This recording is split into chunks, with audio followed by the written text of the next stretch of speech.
Star Kabir ਜਯੰਤੀ ਸੰਬੰਧੀ 24 ਜੂਨ ਦੀ ਸਰਵਜਨਕ ਛੁੱਟੀ ਨੂੰ ਸਿਆਸੀ ਲਾਹਾ ਲੈਣ ਵਾਲੀ ਛੁੱਟੀ ਮੰਨ ਕੇ ਦਫ਼ਤਰ ਬੰਦ ਕਰਨਾ ਉਹੀ ਕਰਮ ਕਾਂਡ ਹੋ ਨਿਬੜਿਆ ਜਿਸ ਵਿਰੁੱਧ ਭਗਤ ਕਬੀਰ ਜੀ ਨੇ ਆਪਣੀ ਸਾਰੀ ਜ਼ਿੰਦਗੀ ਲਗਾ ਦਿੱਤੀ। ਡੰਡੀ ਸਾਡੇ ਸਮਾਜ ਨੂੰ ਜਾਤ ਪਾਤ ਅਤੇ ਧਰਮ ਦੀਆਂ ਵੰਡੀਆਂ ਪਾ ਕੇ ਬੁਰੀ ਤਰ੍ਹਾਂ ਪਾਟੋ ਧਾੜ ਕਰ ਦਿੱਤਾ ਗਿਆ ਹੈ। ਡੰਡੀ ਨਿਗਰੀ ਹੋਈ ਸਿਆਸਤ ਵੀ ਹੁਣ ਵਕਤੀ ਲਾਭ ਲਈ ਅਜਿਹੇ ਗੈਰ ਸਮਾਜਿਕ ਪਾੜਿਆਂ ਨੂੰ ਹਵਾ ਦੇਣ ਵਿੱਚ ਗਲਤਾਨ ਹੈ। ਡੰਡੀ ਬੇਇਨਸਾਫੀ ਜ਼ੁਲਮ ਧੱਕਿਆਂ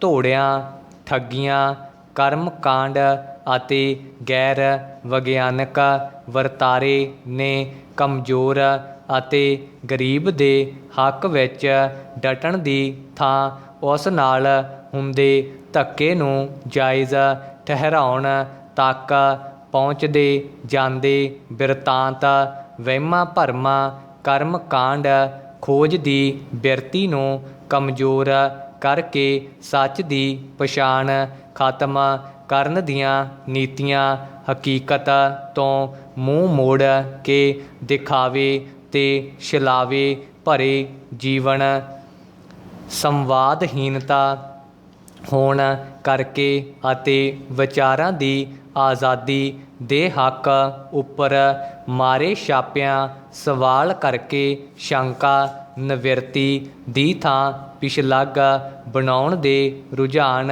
ਆਲੋਚਨਾ ਕਰਨ ਅਤੇ ਸੁਣਨ ਦੀ ਥਾਂ ਅਸਹਿਣਸ਼ੀਲਤਾ ਕਹਿਣੀ ਅਤੇ ਕਥਨੀ ਦੇ ਪਾੜੇ ਅਤੇ ਹੁਕਮਰਾਨਾਂ ਨੇ ਗੈਰ ਜਮਹੂਰੀ ਹੱਥਕੰਡਿਆਂ ਨੇ ਸਮਾਜ ਨੂੰ ਡੂੰਘੇ ਟੋਏ 'ਚ ਧੱਕ ਦਿੱਤਾ ਹੈ। ਡੰਡੀ ਪਹਿਰਾ ਕਰੋਨਾ ਵਿਸ਼ਵ ਮਹਾਂਮਾਰੀ ਦੇ ਦੌਰ ਵੇਲੇ ਅਸੀਂ ਕਰਮਕਾਂਡ ਗੈਰ ਵਿਗਿਆਨਕ ਸੋਚ ਵਹਿਮਾਂ ਭਰਮਾਂ ਯੁਕਤ ਵਰਤਾਰਿਆਂ ਧਰਮ ਆਧਾਰਿਤ ਵੰਡੀਆਂ ਨੂੰ ਗਹਿਰਾ ਕਰਕੇ ਇਸ ਕਦਰ ਸਰਕਾਰੀ ਸ਼ਹਿ ਦਿੱਤੀ ਕਿ ਮਹਾਂਮਾਰੀ 'ਤੇ ਕਾਬੂ ਪਾਉਣ ਦੀ ਥਾਂ ਅਸੀਂ ਬਿਮਾਰੀ ਅਤੇ ਹੋ ਰਹੀਆਂ ਮੌਤਾਂ ਨੂੰ ਅੰਧ ਵਿਸ਼ਵਾਸਾਂ ਰਾਹੀਂ ਫੈਲਾਏ ਅੰਧੇਰੇ ਅਤੇ ਗੋਬਰ ਇਸ਼ਨਾਨ ਰਾਹੀਂ ਕਾਲੀ ਫੰਗਸ ਦੇ ਫੈਲਾਅ ਨੂੰ ਸੰਪੂਰਨ ਬਲ ਦਿੱਤਾ ਹੈ। ਡੰਡੀ ਇਸ ਸੰਕਟ ਦੌਰਾਨ ਸਾਡੇ ਲਈ ਕਬੀਰ ਜੀ ਦੀ ਸੋਚ ਅਮਲ ਅਤੇ ਫਲਸਫਾ ਬਹੁਤ ਹੀ ਮਹੱਤਵਪੂਰਨ ਹੈ। ਡੰਡੀ ਇਹ ਫਲਸਫਾ ਹੋਕਾ ਦਿੰਦਾ ਹੈ ਕਿ ਕਰਮਕਾਂਡ ਰਾਹੀਂ ਘੰਟੀਆਂ ਤਾਲੀਆਂ ਥਾਲੀਆਂ ਵਜਾਉਣ ਨਾਲ 9:09 'ਤੇ ਬਿਜਲੀ ਬੰਦ ਕਰਨ ਨਾਲ ਹਕੀਕਤ ਬਦਲ ਨਹੀਂ ਜਾਂਦੀ। ਡੰਡੀ ਗੋਬਰ ਇਸ਼ਨਾਨ ਕਲਸ਼ ਯਾਤਰਾ ਜਾਂ ਹੋਰ ਕਰਮਕਾਂਡ ਹਕੀਕਤ ਦੇ ਸਾਹਮਣੇ ਬੇਮਾਇਨੇ ਹਨ। ਡੰਡੀ ਕਬੀਰ ਜੀ ਦਾ ਵੇਦਾਂਤ ਵਿਹਾਰਿਕ ਸੱਚ ਆਬਜੈਕਟਿਵ ਆਈਡਲਿਜ਼ਮ ਦਾ ਫਲਸਫਾ ਸਾਨੂੰ ਬ੍ਰਹਮਾ ਜੀਵ ਅਤੇ ਪ੍ਰਕਿਰਤੀ ਦੇ ਆਪਸੀ ਸੰਬੰਧ ਬਾਬਤ ਭੇਦ ਅਭੇਦ ਦਵੈਤ ਅਤੇ ਅਦਵੈਤ ਵਿਧੀ ਰਾਹੀਂ ਗਿਆਨ ਦੇ ਕੇ ਚੇਤੰਨ ਕਰਦਾ ਹੈ। ਡੰਡੀ ਸਾਡੀਆਂ ਅਜੋਕੀਆਂ ਪੀੜ੍ਹੀਆਂ ਨੂੰ ਸੋਚਣ ਦਾ ਮੌਕਾ ਮਿਲਦਾ ਕਿ ਬੁੱਧ ਅਤੇ ਜੈਨ ਫਲਸਫੇ ਦੇ ਗ੍ਰੰਥ ਸਾਡੇ ਕੋਲੋਂ ਕਿਸ ਨੇ ਕਿਉਂ ਖੋਹੇ ਅਤੇ ਨਾਲੰਦਾ ਵਰਗੀਆਂ ਮਹਾਨ ਯੂਨੀਵਰਸਿਟੀਆਂ ਦੀਆਂ ਲਾਇਬ੍ਰੇਰੀਆਂ ਨੂੰ ਕਿਸ ਨੇ ਕਿਉਂ ਸਾੜ ਕੇ ਸੁਆਹ ਕਰਕੇ ਸਾਨੂੰ ਇਹਨਾਂ ਮਹਾਨ ਫਲਸਫਿਆਂ ਤੋਂ ਵਾਂਝੇ ਕੀਤਾ। ਡੰਡੀ ਸ਼ੁਰੂ ਤੋਂ ਕਿ ਵਿੱਚ ਸ਼ੁਰੂ ਤੋਂ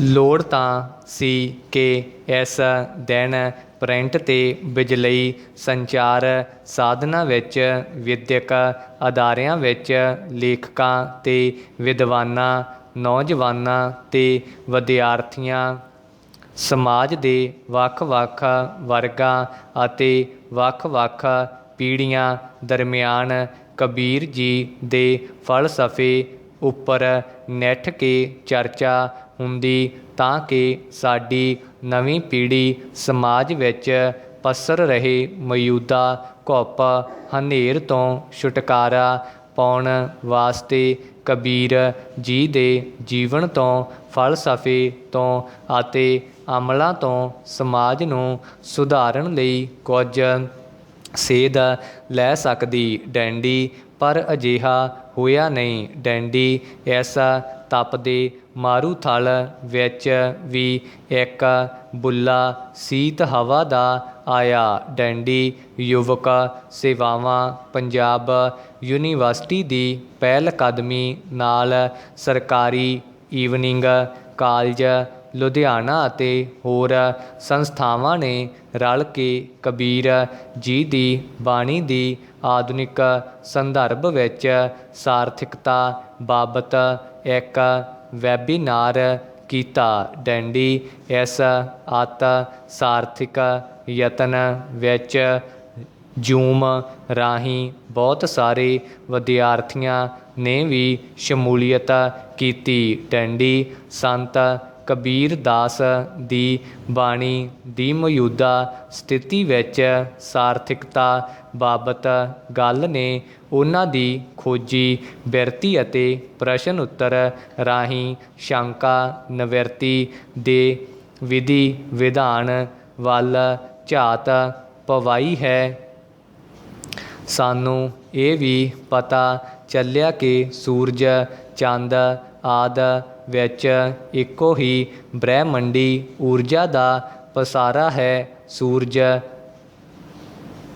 ਗਿਆਨ ਪ੍ਰਾਪਤ ਹੋਣ ਨਾਲ ਅਕਲ ਉੱਪਰ ਪਿਆ ਵਹਿਮਾਂ ਭਰਮਾਂ ਦਾ ਪਰਦਾ ਹਟ ਜਾਂਦਾ ਹੈ।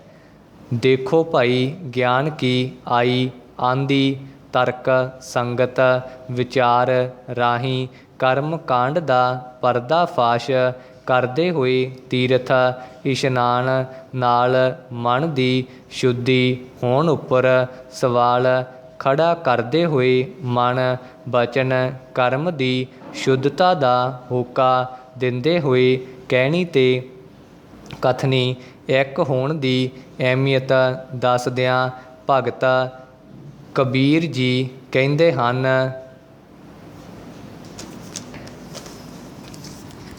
ਦੱਖਣੀ ਅਫਰੀਕਾ ਦੇ ਸੁਪਰੀਮ ਕੋਰਟ ਨੇ ਦੇਸ਼ ਦੇ ਸਾਬਕਾ ਰਾਸ਼ਟਰਪਤੀ ਜੈਕਬ ਜ਼ੂਮਾ ਨੂੰ ਅਦਾਲਤੀ ਹੱਤਕ ਲਈ ਅੱਜ 15 ਮਹੀਨੇ ਕੈਦ ਦੀ ਸਜ਼ਾ ਸੁਣਾਈ ਹੈ। ਡੈਂਡੀ ਉਹਨਾਂ ਦੇ ਕਾਰਜਕਾਲ ਦੌਰਾਨ ਭ੍ਰਿਸ਼ਟਾਚਾਰ ਦੇ ਦੋਸ਼ਾਂ ਦੀ ਜਾਂਚ ਕਰ ਰਹੇ ਕਮਿਸ਼ਨ ਸਾਹਮਣੇ ਪੇਸ਼ ਹੋਣ 'ਚ ਨਾਕਾਮ ਰਹਿਣ ਲਈ ਸੁਪਰੀਮ ਕੋਰਟ ਨੇ ਉਸ ਨੂੰ ਅਦਾਲਤੀ ਹੱਤਕ ਦਾ ਦੋਸ਼ੀ ਪਾਇਆ ਸੀ। ਡੈਂਡੀ ਜ਼ੂਮਾ 79 ਤੇ 2009 ਤੋਂ 2018 ਵਿਚਾਲੇ ਕਰੀਬ 9 ਸਾਲ ਤੱਕ ਅਹੁਦੇ 'ਤੇ ਰਹਿੰਦਿਆਂ ਸਰਕਾਰੀ ਖਜ਼ਾਨੇ ਦੀ ਦੁਰਵਰਤੋਂ ਦਾ ਦੋਸ਼ ਹੈ। ਡੈਂਡੀ ਸੁਣਵਾਈ ਦੌਰਾਨ ਜ਼ੂਮਾ ਅਦਾਲਤ 'ਚ ਹਾਜ਼ਰ ਨਹੀਂ ਸਨ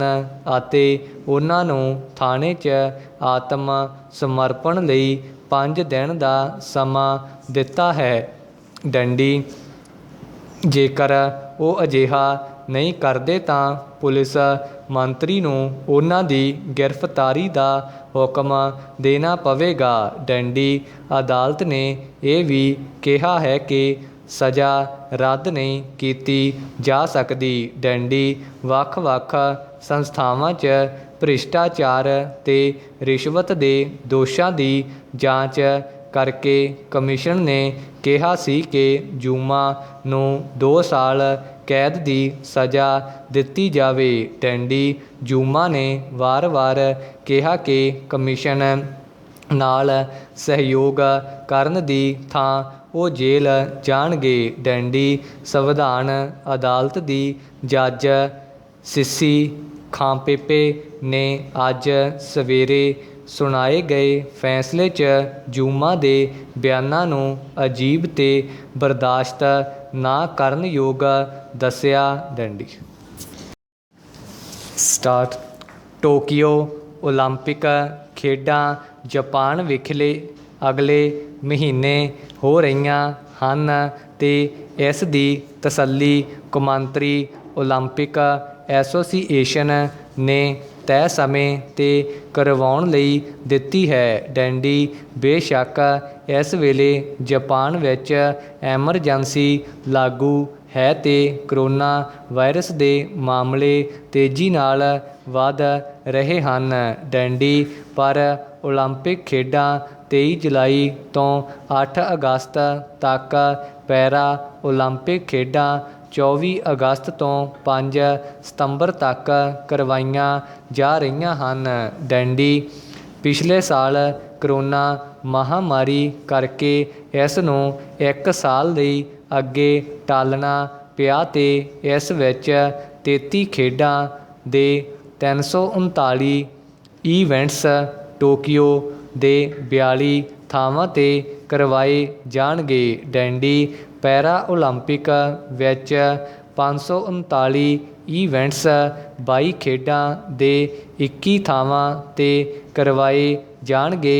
ਸਾਰੇ ਮੈਚ ਤਾਂ ਟੋਕੀਓ ਵਿੱਚ ਕਰਵਾਏ ਜਾਣਗੇ ਪਰ ਫੁੱਟਬਾਲ ਤੇ ਮੈਰਾਥਨ ਦੌੜ ਦੇ ਮੁਕਾਬਲੇ ਹੋਕਾਈਡੋ ਵਿਖੇ ਹੋਣਗੇ ਪਰ ਇਹਨਾਂ ਦੋਵਾਂ ਥਾਵਾਂ 'ਤੇ ਕਰੋਨਾ ਮਹਾਮਾਰੀ ਕਰਕੇ ਐਮਰਜੈਂਸੀ ਲਾਗੂ ਹੈ। ਡੈਂਡੀ ਇਹਨਾਂ ਖੇਡਾਂ ਵਿੱਚ ਹਿੱਸਾ ਲੈਣ ਲਈ ਭਾਰਤ ਦੇ ਹੁਣ ਤੱਕ 100 ਤੋਂ ਵੱਧ ਖਿਡਾਰੀ ਕੁਆਲੀਫਾਈ ਕਰ ਚੁੱਕੇ ਹਨ ਤੇ ਕੁਝ ਹੋਰ ਦੀ ਕੁਆਲੀਫਾਈ ਕਰਨ ਦੀ ਉਮੀਦ ਵੀ ਜ਼ਰੂਰ ਹੈ। ਡੈਂਡੀ ਇਹ ਖਿਡਾਰੀ 12 ਖੇਡਾਂ ਵਿੱਚ ਬੈਡਮਿੰਟਨ, ਮੁੱਕੇਬਾਜ਼ੀ, ਹਾਕੀ, ਕੁਸ਼ਤੀ, ਕਿਸ਼ਤੀ ਦੌੜ, ਅਥਲੈਟਿਕਸ, ਤੀਰ ਅੰਦਾਜ਼ੀ, ਘੋੜਸਵਾਰੀ, ਤਲਵਾਰਬਾਜ਼ੀ,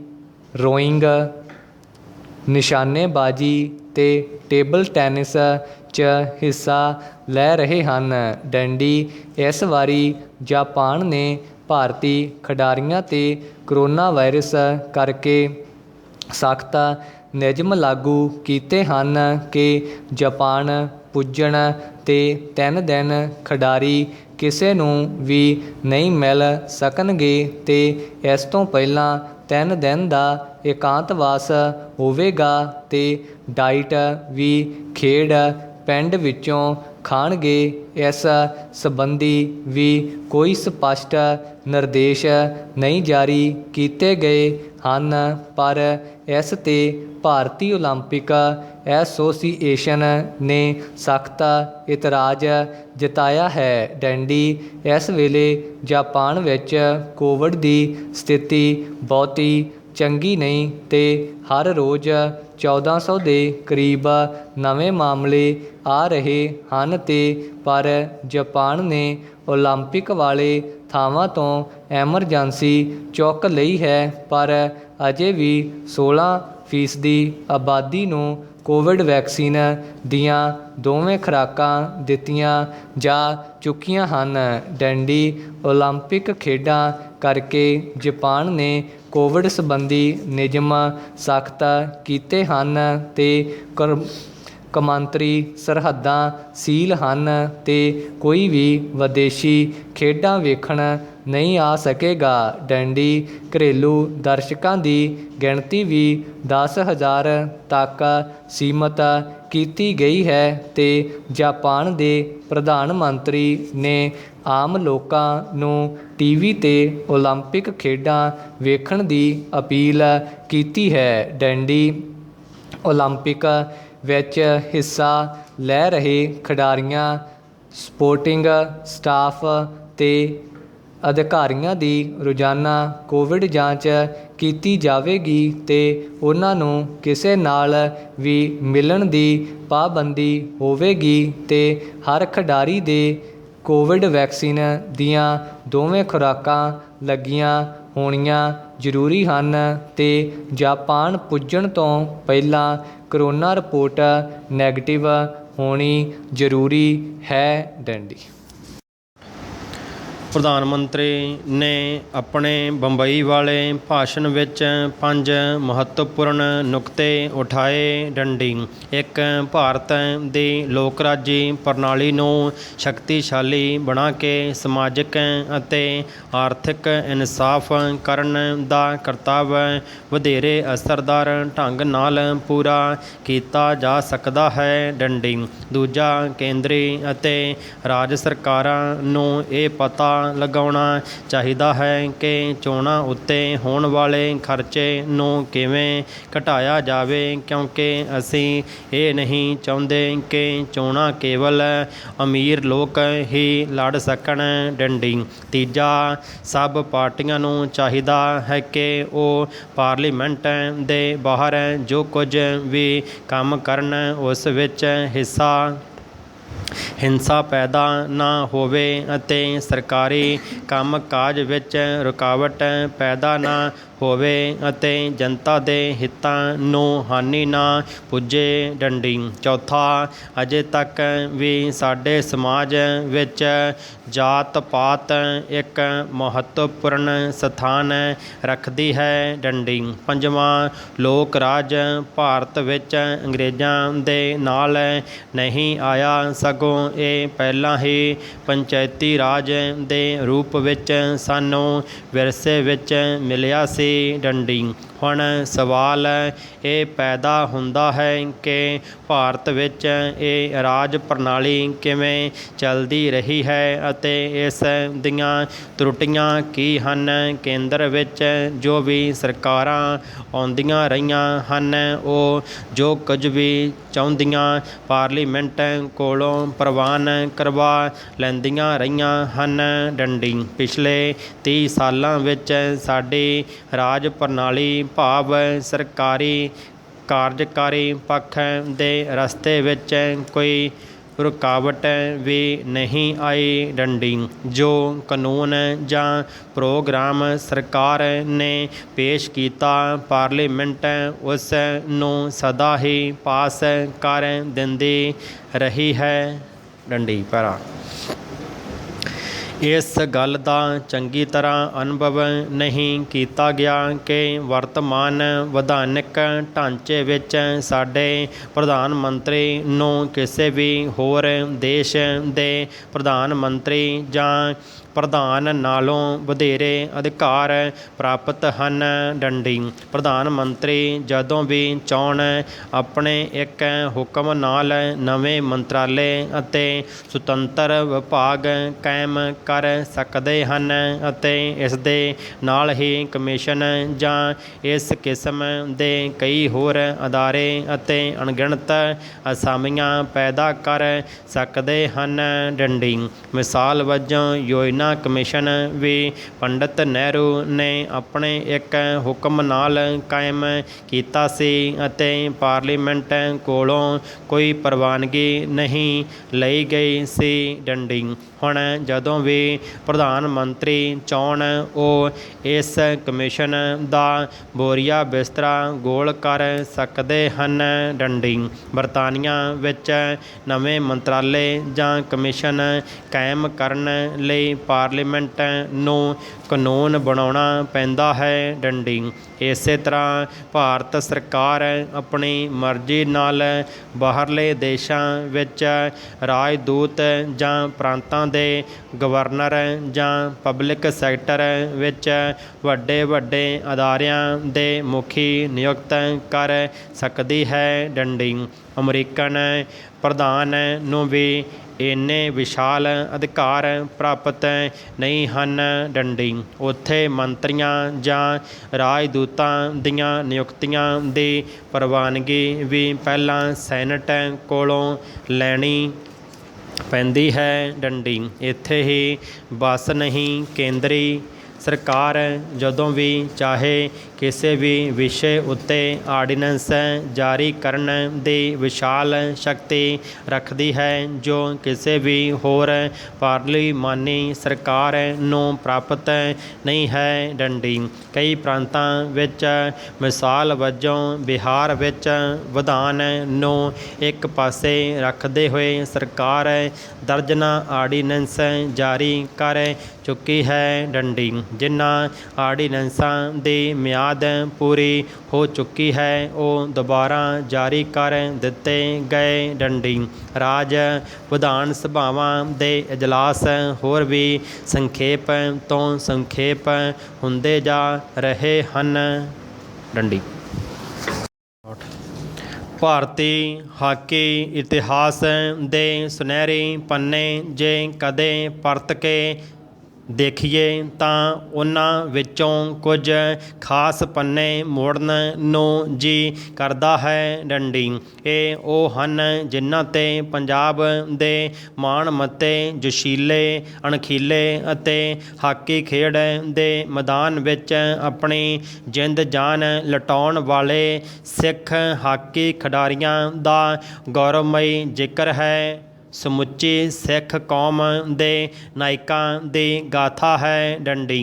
ਇੱਕ ਅਜਿਹੀ ਬੇਮਿਸਾਲ ਕਹਾਣੀ ਹੈ ਸਿੱਖ ਕੌਮ ਦੀ ਜੋ ਅਸੀਂ ਸਮਝਦੇ ਹਾਂ ਕਿ ਭਵਿੱਖ ਵਿੱਚ ਵੀ ਸਿੱਖ ਬੱਚਿਆਂ ਲਈ ਪ੍ਰੇਰਨਾ ਅਤੇ ਇੱਕ ਉਤਸ਼ਾਹ ਬਣੀ ਰਹਿਣੀ ਚਾਹੀਦੀ ਹੈ ਡੰਡੀ।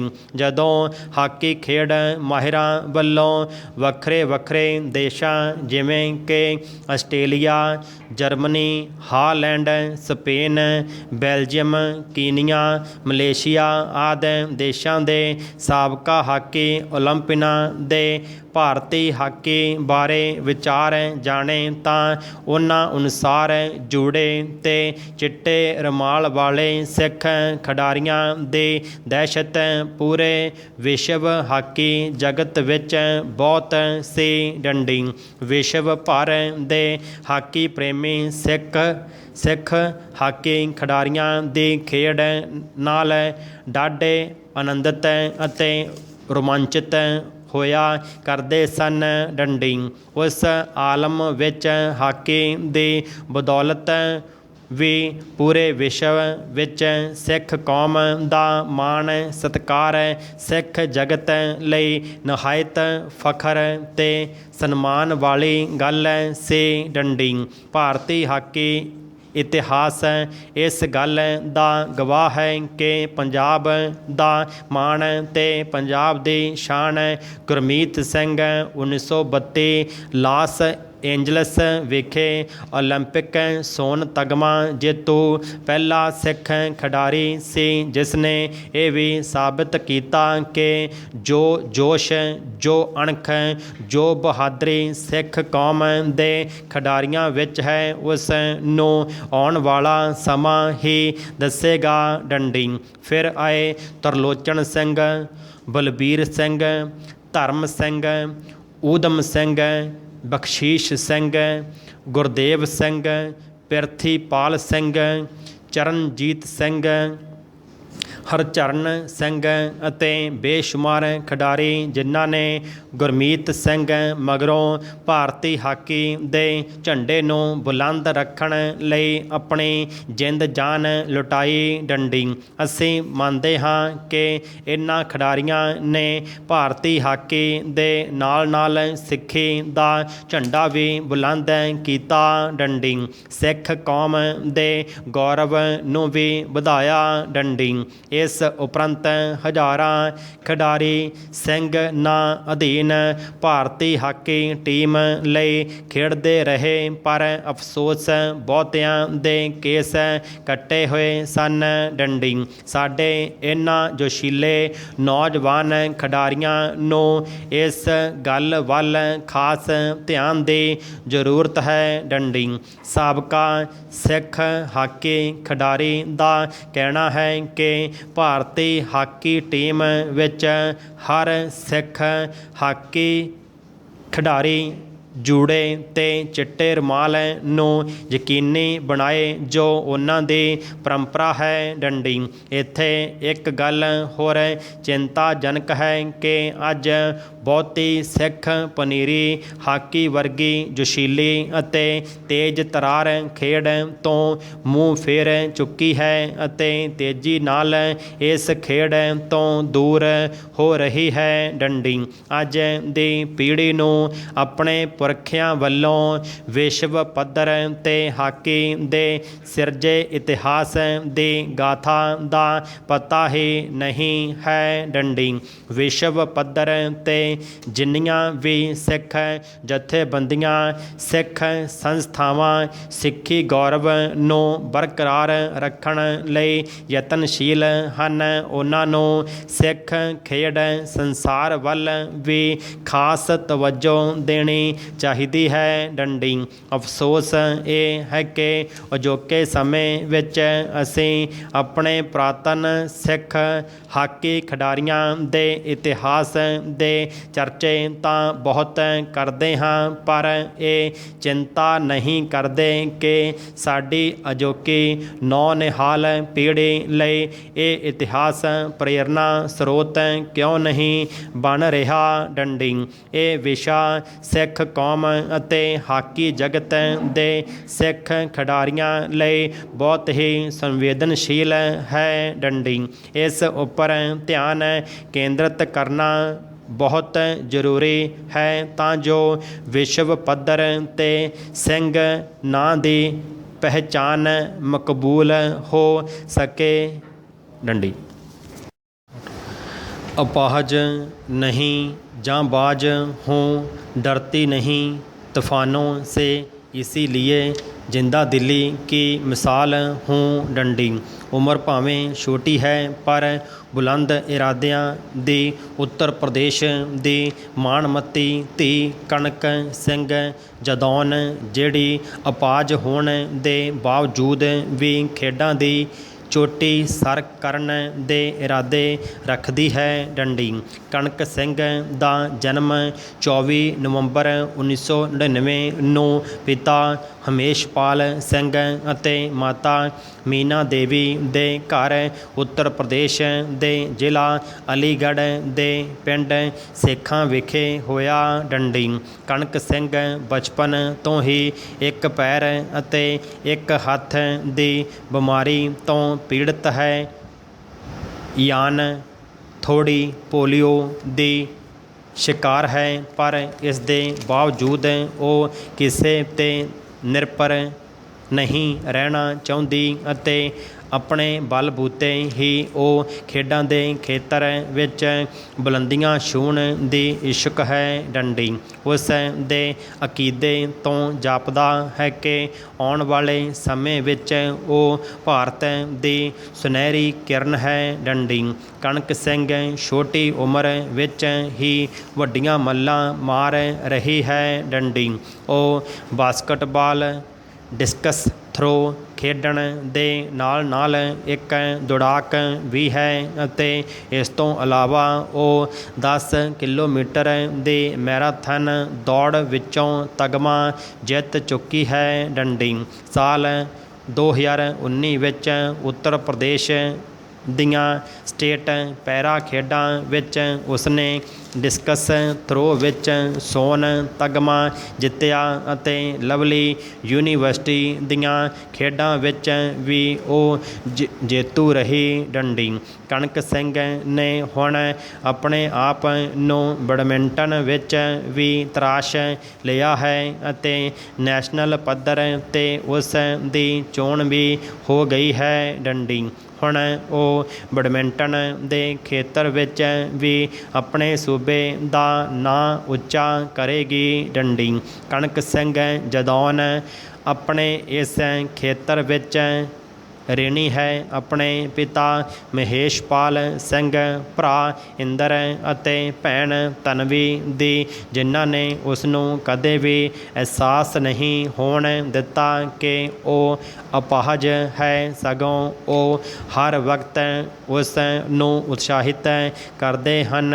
ਡੰਡੀ ਕਣਕ ਸਿੰਘ ਮਾਣ ਨਾਲ ਆਖਦੀ ਹੈ ਕਿ ਉਹ ਆਉਣ ਵਾਲੇ ਸਮੇਂ ਵਿੱਚ ਪੂਰੇ ਭਾਰਤ ਦਾ ਨਾਂ ਰੌਸ਼ਨ ਕਰੇਗੀ। ਡੰਡੀ ਖੇਡਾਂ ਦੇ ਨਾਲ ਨਾਲ ਉਹ ਇੱਕ IAS ਅਧਿਕਾਰੀ ਬਣਨ ਦਾ ਸੁਪਨਾ ਵੀ ਸੰਜੋਈ ਬੈਠੀ ਹੈ। ਡੰਡੀ ਕਣਕ ਸਿੰਘ ਨੇ ਕਿਹਾ ਕਿ मुझसे ये मत पूछो कि तुमने क्या जीता क्या हारा है, खेल के मैदान में जीत भी है और हार भी, बस आने वाला वक्त हमारा है।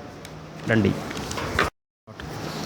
ਦੁਨੀਆ 'ਚ ਜਿੱਥੇ ਖਿਡਾਰੀਆਂ ਨੂੰ ਸਰੀਰਕ ਪੱਖੋਂ ਤੰਦਰੁਸਤ ਅਤੇ ਤਾਕਤਵਰ ਜੁੱਸੇ ਦੇ ਮਾਲਕਾਂ ਵਜੋਂ ਜਾਣਿਆ ਜਾਂਦਾ ਹੈ, ਉੱਥੇ ਖਿਡਾਰੀ ਮਾਨਸਿਕ ਪੱਖੋਂ ਵੀ ਚੁਸਤ ਦਰੁਸਤ ਹੋਣ ਦਾ ਸਬੂਤ ਸੋਸ਼ਲ ਮੀਡੀਆ ਜ਼ਰੀਏ ਦੇ ਰਹੇ ਹਨ।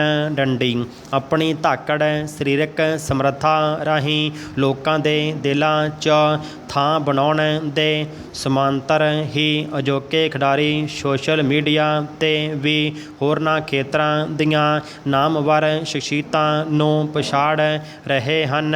ਡੰਡੀ ਜਿਸ ਦੀ ਸਰਬੋਤਮ ਮਿਸਾਲ ਪੁਰਤਗਾਲ ਦੇ ਫੁੱਟਬਾਲਰ ਕ੍ਰਿਸਟੀਆਨੋ ਰੋਨਾਲਡੋ ਅਤੇ ਭਾਰਤੀ ਕ੍ਰਿਕਟ ਟੀਮ ਦੇ ਕਪਤਾਨ ਵਿਰਾਟ ਕੋਹਲੀ ਦੀ ਮਕਬੂਲੀਅਤ ਤੋਂ ਮਿਲਦੀ ਹੈ। ਡੰਡੀ ਹਾਲ ਹੀ ਵਿੱਚ ਸੋਸ਼ਲ ਮੀਡੀਆ ਦੇ ਵੱਖ-ਵੱਖ ਪਲੇਟਫਾਰਮਜ਼ ਸੰਬੰਧੀ ਜਾਰੀ ਹੋਏ ਅੰਕੜੇ ਹੈਰਾਨ ਕਰਨ ਵਾਲੇ ਹਨ।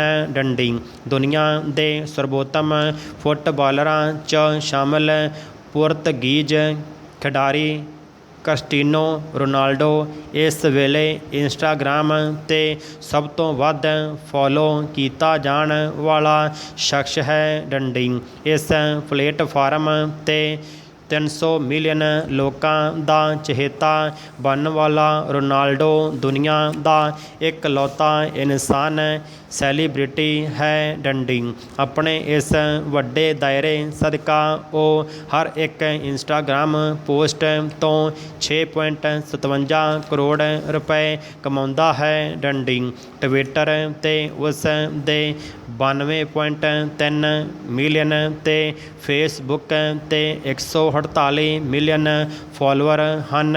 ਡੰਡੀ ਅੱਜ ਕੱਲ੍ਹ ਰੋਨਾਲਡੋ ਦੁਆਰਾ ਟਵਿੱਟਰ 'ਤੇ ਜਾਰੀ ਕੀਤੇ ਜਾਂਦੇ ਫੋਟੋ ਬਲਾਗਜ਼ ਬਹੁਤ ਮਕਬੂਲ ਹੋ ਰਹੇ ਹਨ।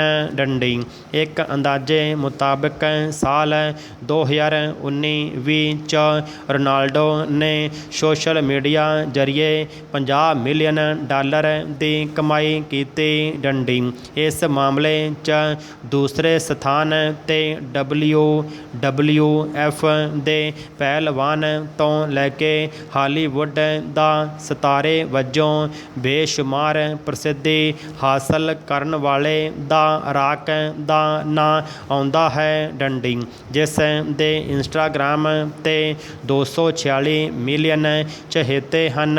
ਡੰਡੀ ਇੰਸਟਾਗ੍ਰਾਮ 'ਤੇ ਸਭ ਤੋਂ ਵੱਧ ਮਕਬੂਲ ਵਿਸ਼ਵ ਦੀਆਂ ਸਿਖਰਲੀਆਂ 10 ਸ਼ਖਸੀਅਤਾਂ 'ਚ ਫੁੱਟਬਾਲਰ ਲਿਓਨਲ ਮੈਸੀ ਦਾ ਨਾਂ ਵੀ ਸ਼ਾਮਲ ਹੈ। ਡੰਡੀ ਮੈਸੀ ਦੇ ਇੰਸਟਾ 'ਤੇ 219 ਮਿਲੀਅਨ ਫਾਲੋਅਰ ਹਨ। ਡੰਡੀ ਜੇਕਰ ਭਾਰਤੀ ਖਿਡਾਰੀਆਂ ਦੀ ਗੱਲ ਕੀਤੀ ਜਾਵੇ ਤਾਂ ਭਾਰਤੀ ਕ੍ਰਿਕਟ ਟੀਮ ਦਾ ਕਪਤਾਨ ਵਿਰਾਟ ਕੋਹਲੀ ਵੀ ਇਸ ਵੇਲੇ ਸੋਸ਼ਲ ਮੀਡੀਆ 'ਤੇ ਏਸ਼ੀਆ ਦਾ ਸਭ ਤੋਂ ਮਕਬੂਲ ਸ਼ਖਸ ਬਣਿਆ ਹੋਇਆ ਹੈ। ਡੰਡੀ ਕੋਹਲੀ ਦੇ ਇੰਸਟਾਗ੍ਰਾਮ 'ਤੇ 129 ਮਿਲੀਅਨ ਦੇ ਕਰੀਬ ਫਾਲੋਅਰਜ਼ ਹਨ ਅਤੇ ਉਹ ਇਸ ਪਲੇਟਫਾਰਮ 'ਤੇ ਏਸ਼ੀਆ ਦਾ ਅਵਲ ਨੰਬਰ ਸੈਲੀਬ੍ਰਿਟੀ ਹੈ ਅਤੇ ਦੁਨੀਆ ਭਰ ਦੇ ਕ੍ਰਿਕਟਰਾਂ 'ਚੋਂ ਵੀ ਪਹਿਲੇ ਸਥਾਨ 'ਤੇ ਹੈ। ਡੰਡੀ ਉਸ ਦੇ ਟਵਿੱਟਰ 'ਤੇ ਵੀ 42.5 ਮਿਲੀਅਨ ਫੋਲੋਅਰਸ ਹਨ। ਡੰਡੀ ਕੋਹਲੀ ਆਪਣੀ ਇੱਕ ਪੋਸਟ ਰਾਹੀਂ 2.4 ਕਰੋੜ ਰੁਪਏ ਕਮਾ ਲੈਂਦਾ ਹੈ। ਡੰਡੀ ਕਿਹਾ ਜਾਂਦਾ ਹੈ ਕਿ ਇੱਕ ਆਮ ਭਾਰਤੀ ਜਿੰਨੀ ਕਮਾਈ ਇੱਕ ਸਾਲ 'ਚ ਕਰਦਾ ਹੈ, ਕੋਹਲੀ ਉਨੀ ਕਮਾਈ ਸਿਰਫ 6 ਘੰਟਿਆਂ 'ਚ ਕਰ ਲੈਂਦਾ ਹੈ। ਡੰਡੀ ਕੋਹਲੀ ਜਿੱਥੇ ਸੋਸ਼ਲ ਮੀਡੀਆ 'ਤੇ ਦੁਨੀਆ ਦਾ ਸਭ ਤੋਂ ਮਕਬੂਲ ਕ੍ਰਿਕਟਰ ਹੈ, ਉੱਥੇ ਉਸ ਦੀ ਬ੍ਰਾਂਡ ਵੈਲਿਊ ਵੀ ਸਭ ਤੋਂ ਵਧੇਰੇ ਹੈ। ਡੰਡੀ ਇਸੇ ਸਦਕਾ ਹੀ ਉਹ ਸੰਸਾਰ 'ਚ ਸਭ ਤੋਂ ਵਧੇਰੇ ਸਾਲਾਨਾ ਕਮਾਈ ਕਰਨ ਵਾਲਾ ਕ੍ਰਿਕਟਰ ਵੀ ਹੈ। ਡੰਡੀ ਖੇਡ ਮਾਹਿਰਾਂ ਦਾ ਕਹਿਣਾ ਹੈ ਕਿ ਵਿਰਾਟ ਕੋਹਲੀ ਫਿਟਨੈਸ ਅਤੇ ਸੋਸ਼ਲ ਮੀਡੀਆ ਦੇ ਮੈਨੇਜਮੈਂਟ ਦੇ ਮਾਮਲੇ 'ਚ ਕਾਫੀ ਹੱਦ ਤੱਕ ਫੁੱਟਬਾਲਰ ਕ੍ਰਿਸਟੀਆਨੋ ਰੋਨਾਲਡੋ ਦੇ ਪਦ ਚਿੰਨ੍ਹਾਂ 'ਤੇ ਚੱਲਦਾ ਹੈ। ਡੰਡੀ ਜਿਸ ਤਰ੍ਹਾਂ ਰੋਨਾਲਡੋ ਆਪਣੀ ਫਿਟਨੈਸ ਨੂੰ ਢਾਹ ਲਗਾਉਣ ਵਾਲੇ ਪਦਾਰਥ ਖਾਣ ਤੋਂ ਗੁਰੇਜ਼ ਕਰਦਾ ਹੈ, ਉਸੇ ਤਰ੍ਹਾਂ ਕੋਹਲੀ ਨੇ ਵੀ ਫਿੱਟ ਰਹਿਣ ਲਈ ਕਈ ਵਰ੍ਹੇ ਪਹਿਲਾਂ ਆਪਣੀ ਪਸੰਦ ਦੇ ਬਹੁਤ ਸਾਰੇ ਪਕਵਾਨ ਅਤੇ ਪਦਾਰਥ ਤਿਆਗ ਦਿੱਤੇ ਸਨ। ਡੰਡੀ ਰੋਨਾਲਡੋ ਨੇ ਨੌਜਵਾਨ ਪੀੜ੍ਹੀ ਦੀ ਸਿਹਤ ਦਾ ਵਾਸਤਾ ਪਾਉਂਦੇ ਹੋਏ 2006 'ਚ ਕੋਕਾ ਕੋਲਾ ਨਾਲੋਂ ਆਪਣਾ ਨਾਤਾ ਤੋੜ ਲਿਆ ਸੀ। ਡੰਡੀ ਇਸੇ ਤਰਜ਼ 'ਤੇ ਵਿਰਾਟ ਕੋਹਲੀ ਨੇ ਵੀ 2017 'ਚ ਪੈਪਸੀ ਨਾਲ 7 ਸਾਲ ਪੁਰਾਣਾ ਇਕਰਾਰਨਾਮਾ ਖਤਮ ਕਰ ਦਿੱਤਾ ਸੀ। ਡੰਡੀ ਇਸ ਮੌਕੇ ਕੋਹਲੀ ਨੇ ਕਿਹਾ ਸੀ ਕਿ ਉਹ ਕਮਾਈ ਕਰਨ ਲਈ ਕਿਸੇ ਅਜਿਹੇ ਬ੍ਰਾਂਡ ਦਾ ਪ੍ਰਚਾਰ ਨਹੀਂ ਕਰੇਗਾ ਜਿਸ ਸਦਕਾ ਨੌਜਵਾਨ ਪੀੜ੍ਹੀ ਦੀ ਸਿਹਤ ਨਾਲ ਖਿਲਵਾੜ ਹੋਵੇ। ਡੰਡੀ ਇਸ ਦੇ ਨਾਲ ਹੀ ਕੋਹਲੀ ਨੇ ਭਵਿੱਖ 'ਚ ਜੰਕ ਫੂਡ ਅਤੇ ਸਾਫਟ ਡਰਿੰਕ ਦੀ ਮਸ਼ਹੂਰੀ ਕਰਨ ਤੋਂ ਤੌਬਾ ਕਰ ਦਿੱਤੀ ਸੀ। ਡੰਡੀ ਇਸੇ ਤਰ੍ਹਾਂ ਕੋਕ ਨਾਲੋਂ ਨਾਤਾ ਤੋੜਨ ਵਾਲੇ ਸੋਸ਼ਲ ਮੀਡੀਆ 'ਤੇ ਰੋਨਾਲਡੋ ਨੂੰ ਪ੍ਰਸਿੱਧੀ ਮਿਲੀ ਸੀ, ਇਸੇ ਤਰ੍ਹਾਂ ਹੀ ਵਿਰਾਟ ਨੂੰ ਵੀ ਪੈਪਸੀ ਨਾਲ ਤੋੜ ਵਿਛੋੜਾ ਕਰਨ ਮੌਕੇ ਮਕਬੂਲੀਅਤ ਮਿਲੀ ਸੀ। ਡੰਡੀ ਇਸ ਤਰ੍ਹਾਂ ਕੋਹਲੀ ਰੋਨਾਲਡੋ ਨੂੰ ਕਾਫੀ ਹੱਦ ਤੱਕ ਫਾਲੋ ਕਰਦਾ ਹੈ ਅਤੇ ਉਸ ਵਾਂਗ ਸੋਸ਼ਲ ਮੀਡੀਆ 'ਤੇ ਦਿਨੋਂ ਦਿਨ ਆਪਣਾ ਦਾਇਰਾ ਅਤੇ ਕਮਾਈ ਵਧਾ ਰਿਹਾ ਹੈ। ਡੰਡੀ ਇਸੇ ਵੇਲੇ ਵਿਸ਼ਵ ਖੇਡ ਮੰਚ 'ਤੇ ਛਾਏ ਹੋਏ ਬਹੁਤ ਸਾਰੇ ਅਜਿਹੇ ਖਿਡਾਰੀ ਹਨ ਜੋ ਆਪਣੇ ਖੇਡ ਕਲੱਬਾਂ ਨਾਲ ਕੀਤੇ ਇਕਰਾਰਨਾਮਿਆਂ ਤੋਂ ਜ਼ਿਆਦਾ ਕਮਾਈ ਸੋਸ਼ਲ ਮੀਡੀਆ ਜ਼ਰੀਏ ਕਰ ਰਹੇ ਹਨ। ਡੰਡੀ ਸੋਸ਼ਲ ਮੀਡੀਆ ਦੀ ਸੁਚਾਰੂ ਰੂਪ 'ਚ ਵਰਤੋਂ ਕਰਨ ਲਈ ਖਿਡਾਰੀਆਂ ਨੇ ਪੇਸ਼ੇਵਰ ਸੋਸ਼ਲ ਮੀਡੀਆ ਮਾਹਿਰਾਂ ਦੀਆਂ ਸੇਵਾਵਾਂ ਲਈਆਂ ਹੋਈਆਂ ਹਨ। ਡੰਡੀ ਜਿਨ੍ਹਾਂ ਸਦਕਾ ਉਹ ਬਹੁਤ ਹੀ ਪੇਸ਼ੇਵਰ ਤਰੀਕੇ ਨਾਲ ਸੋਸ਼ਲ ਮੀਡੀਆ ਪਲੇਟਫਾਰਮਜ਼ ਦੀ ਵਰਤੋਂ ਕਰਦੇ ਹਨ। ਡੰਡੀ ਅਜੋਕੇ ਦੌਰ 'ਚ ਜਿੱਥੇ ਖਿਡਾਰੀ ਖੇਡ ਮੈਦਾਨਾਂ 'ਚ ਪਸੀਨਾ ਵਹਾ ਕੇ ਦਰਸ਼ਕਾਂ ਦੀ ਵਾਹ ਖੱਟਣ ਦੇ ਨਾਲ ਨਾਲ ਚੌਖੀ ਕਮਾਈ ਕਰਦੇ ਹਨ, ਉੱਥੇ ਉਹ ਮੈਦਾਨ ਤੋਂ ਬਾਹਰ ਵੀ ਆਧੁਨਿਕ ਸੰਚਾਰ ਸਾਧਨਾਂ ਰਾਹੀਂ ਵਧੀਆ ਕਮਾਈ ਕਰ ਰਹੇ ਹਨ। ਡੰਡੀ ਪੰਜਾਬ ਵਿੱਚ ਜੂਨ ਤੋਂ ਸਤੰਬਰ ਤੱਕ ਹੋਣ ਵਾਲੀ 900 ਮਿਲੀਮੀਟਰ ਵਰਖਾ ਪੂਰੇ ਸਾਲ ਵਿੱਚ ਹੋਣ ਵਾਲੀ ਬਾਰਿਸ਼ ਦਾ 80% ਹਿੱਸਾ ਬਣਦੀ ਹੈ। ਡੰਡੀ ਪੰਜਾਬ ਦਾ ਕੁੱਲ ਭੂਗੋਲਿਕ ਰਕਬਾ ਲਗਭਗ 50 ਲੱਖ ਹੈਕਟੇਅਰ ਦੇ ਬਰਾਬਰ ਹੈ। ਡੰਡੀ ਰਾਜ ਦੇ ਕੇਂਦਰੀ ਹਿੱਸੇ ਵਿੱਚ ਜ਼ਮੀਨੀ ਪਾਣੀ ਦਾ ਪੱਧਰ ਹਰ ਸਾਲ 50 ਸੈਂਟੀਮੀਟਰ ਤੋਂ ਵੱਧ ਦੀ ਚਿੰਤਾਜਨਕ ਦਰ ਨਾਲ ਘਟ ਰਿਹਾ ਹੈ, ਕਿਉਂਕਿ ਧਰਤੀ ਹੇਠਲੇ ਪਾਣੀ ਦੀ ਨਿਕਾਸੀ ਉਸ ਖੇਤਰ ਵਿੱਚ ਪਾਣੀ ਦੇ ਰਿਚਾਰਜ ਨਾਲੋਂ ਵਧੇਰੇ ਹੈ। ਡੰਡੀ ਇਸ ਕਰਕੇ ਇਹ ਖਤਰਾ ਪੈਦਾ ਹੋ ਗਿਆ ਹੈ ਕਿ ਰਾਜ ਦੇ ਜ਼ਿਆਦਾਤਰ ਹਿੱਸੇ ਨੂੰ ਜਲਦੀ ਹੀ ਨਾ ਕੇਵਲ ਸਿੰਚਾਈ ਦੇ ਪਾਣੀ ਬਲਕਿ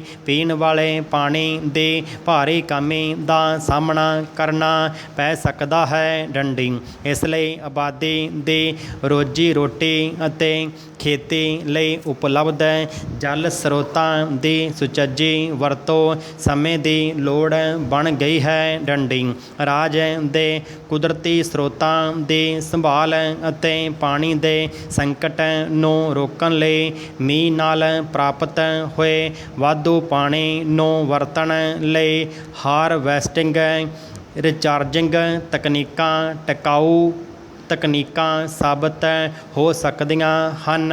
ਡੰਡੀ 1 ਏਕੜ ਲਈ ਇੱਕ ਵਾਰ ਸਿੰਚਾਈ ਯਾਨੀ 4000 ਵਰਗ ਮੀਟਰ ਵਿੱਚ 7.5 ਸੈਂਟੀਮੀਟਰ ਪਾਣੀ ਲਿਆਉਣ ਲਈ 3 ਲੱਖ ਲੀਟਰ ਪਾਣੀ ਦੀ ਲੋੜ ਹੁੰਦੀ ਹੈ ਅਤੇ ਔਸਤਨ 1 ਏਕੜ ਖੇਤਰ ਲਈ ਇੱਕ ਸਾਲ ਵਿੱਚ ਲਗਭਗ 40 ਲੱਖ ਲੀਟਰ ਮੀਂਹ ਦੇ ਪਾਣੀ ਨੂੰ ਇਕੱਠਾ ਕੀਤਾ ਜਾ ਸਕਦਾ ਹੈ। ਡੰਡੀ ਸ਼ਹਿਰੀਕਰਨ ਦੇ ਕਾਰਨ ਹਰ ਸਾਲ ਘਰ ਅਤੇ ਪੱਕੇ ਫੁੱਟਪਾਥ ਖੁੱਲ੍ਹੀ ਜ਼ਮੀਨ ਨੂੰ ਢੱਕ ਦਿੰਦੇ ਹਨ। ਡੰਡੀ ਇੱਥੇ ਪੈਣ ਵਾਲੀ ਵਰਖਾ ਲਗਭਗ 80% ਧਰਤੀ ਦੇ ਵਿੱਚ ਜੀਰਨ ਬਿਨਾਂ ਜ਼ਮੀਨੀ ਸਤਹ ਉੱਪਰ ਵਹਿ ਜਾਂਦੀ ਹੈ ਅਤੇ ਸਿਰਫ 15% ਬਾਰਿਸ਼ ਕੁਦਰਤੀ ਰਿਚਾਰਜ ਪ੍ਰਕਿਰਿਆ ਵਿੱਚ ਯੋਗਦਾਨ ਪਾਉਂਦੀ ਹੈ। ਡੰਡੀ ਵਪਾਰਕ ਅਤੇ ਉਦਯੋਗਿਕ ਖੇਤਰ ਲਈ ਇਹ ਕੇਵਲ 5 ਤੋਂ 10% ਕੁਦਰਤੀ ਰਿਚਾਰਜਿੰਗ ਦਾ ਹਿੱਸਾ ਪਾਉਂਦੀ ਹੈ।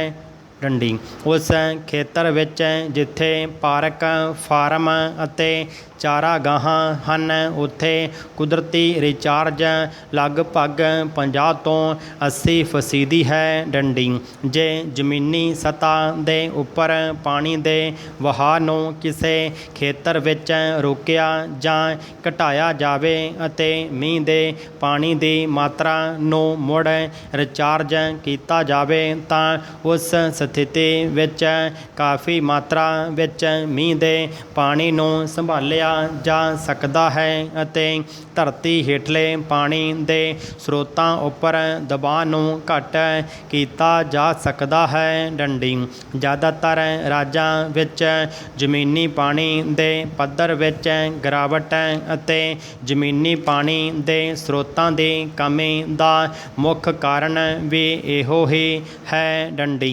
ਪਾਣੀ ਦੇ ਰਿਚਾਰਜ ਦੀ ਕੋਸ਼ਿਸ਼ ਦਾ ਮੁੱਖ ਮੰਤਵ ਢੁਕਵੀਆਂ ਅਤੇ ਸੰਭਵ ਤਕਨੀਕਾਂ ਦੁਆਰਾ ਧਰਤੀ ਉੱਪਰਲੇ ਪਾਣੀ ਨੂੰ ਧਰਤੀ ਹੇਠਲੇ ਪਾਣੀ ਤੱਕ ਪਹੁੰਚਾਉਣ ਲਈ ਇਸ ਦੀ ਕੁਦਰਤੀ ਆਵਾਜਾਈ ਵਿੱਚ ਵਾਧਾ ਕਰਨਾ ਹੈ। ਡੰਡੀ ਮੀਂਹ ਦੇ ਪਾਣੀ ਲਈ ਰਿਚਾਰਜ ਤਕਨੀਕਾਂ ਵਿੱਚ ਸਿੱਧੀਆਂ ਅਸਿੱਧੀਆਂ ਜਾਂ ਸੁਮੇਲ ਵਿਧੀਆਂ ਸ਼ਾਮਲ ਹਨ। ਡੰਡੀ ਸਿੱਧੇ ਤਰੀਕਿਆਂ ਅਨੁਸਾਰ ਖੇਤਾਂ ਵਿੱਚ ਸਥਿਤੀ ਮੁਤਾਬਕ ਖਾਲੀਆਂ ਜਾਂ ਵੱਟਾਂ ਰਾਹੀਂ ਮੀਂਹ ਦੇ ਪਾਣੀ ਨੂੰ ਜ਼ਮੀਨੀ ਸਤਹ ਉੱਪਰ ਫੈਲਣ ਦੀਆਂ ਤਕਨੀਕਾਂ ਬਸੀਨਾਂ ਨੂੰ ਰਿਚਾਰਜ ਕਰਨਾ ਅਤੇ ਰਨ ਆਫ ਕੰਜ਼ਰਵੇਸ਼ਨ ਢਾਂਚੇ ਸਥਾਪਿਤ ਕਰਨਾ ਜਿਵੇਂ ਕਿ ਬੈਂਚ ਟਰੇਸਿੰਗ ਅਤੇ ਕੰਟੂਰ ਵੰਡ ਗਲੀ ਪਲਿੰਗਿੰਗ ਅਤੇ ਟੋਭਿਆਂ ਦੀ ਉਸਾਰੀ ਸ਼ਾਮਲ ਹੈ। ਡੰਡੀ